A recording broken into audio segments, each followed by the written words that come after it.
Serantolanta bunagun kan farafinagun kan Marrakech Maroc jamana kan bi tarata dɔ in na mars kalo tile 6 san 2024 na ni nɛgɛ ɲɛ 20 gosira Mali serantolantana cɛ kɔrɔbalenw furubatɔn ko don équipe nationale olu ni Nigeria taw bɛ ɲɔgɔn sɔrɔ Badenya serantolanta ɲɔgɔndan dɔ la a Badenya serantolanta ɲɔgɔndan bɛ don fenêtre FIFA de hukumu kɔnɔ fenêtre FIFA ye FIFA ka don kɛrɛnkɛrɛnnenw ye serantolanta bunagun kan min bɛ mars kalo in kofɔ o ɲɔgɔndan dɔ don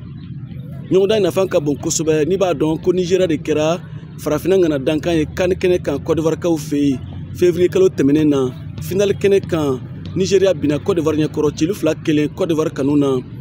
Nigeria kulu de kɔnɔ farafina ŋana bɛ yen de n'o ye Victor Osimhen ye Ballon d'Or africain Nigeria ni Mali jɔn bɛna se sɔrɔ ni ɲɔgɔndan kun cɛra Marrakech Maroc kaw fɛ yen an bɛ se ka min fɔ jatew ye min yira ɲɔgɔndan laban ninnu na k'a daminɛ san 2008 ka taa bila san 2016 la ɲɔgɔndan 4 de tana Mali ni Nigeria ni ɲɔgɔn cɛ se kɛra Nigeria ta ye siɲɛ 2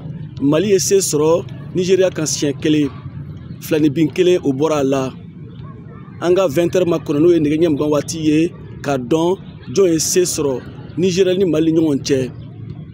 ka fara o kan juma tɛmɛnen mars kalo tile 22 san 2024 na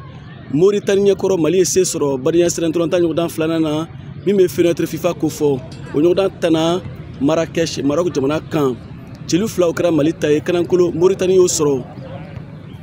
Badenya ɲɔgɔndan ninnu nafa ka bon n'i b'a dɔn nin ye a siɲɛ fɔlɔ ye kabini CAN tɛmɛna Côte d'Ivoire kaw fɛ yen février kalo la Mali serantolantanaw tun ma ɲɔgɔn sɔrɔ fɔlɔ